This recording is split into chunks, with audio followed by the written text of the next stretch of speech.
సినీ నటుడు మోహన్ బాబు మీడియాపై దాడిని ఖండిస్తూ కుప్పంలోని ప్రెస్ క్లబ్ సభ్యులు ఆధ్వర్యంలో నిరసన ర్యాలీ నిర్వహించారు. పత్రికా స్వేచ్ఛను హరించే యత్నం చేసిన మోహన్ బాబును అరెస్టు చేయాలని నినాదాలు చేశారు. కుప్పం బస్టాండ్ వద్ద మోహన్ బాబు చిత్రపటాన్ని నిప్పంటించి జర్నలిస్టులు ధర్నా చేపట్టారు. మీడియాపై దాడి చేసిన మోహన్ బాబును వెంటనే అరెస్టు చేయాలని ప్రెస్ క్లబ్ సభ్యులు డిమాండ్ చేశారు. మీడియాపై దాడి చేసిన మోహన్ బాబుని అరెస్ట్ చేయాలి.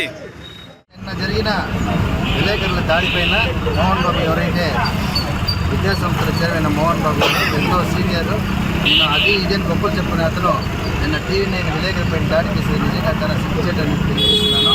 వారిని ఖచ్చితంగా వారిపైన పోలీసులు చర్యలు తీసుకొని వారికి తగిన శిక్ష విధించాలని కూడా ఒక భావి పౌరుడిగా నేను కోరుకుంటూ, పత్రికా స్వేచ్ఛని కలిగించేదానికి ఎటువంటి అధికారం తనకు లేదు.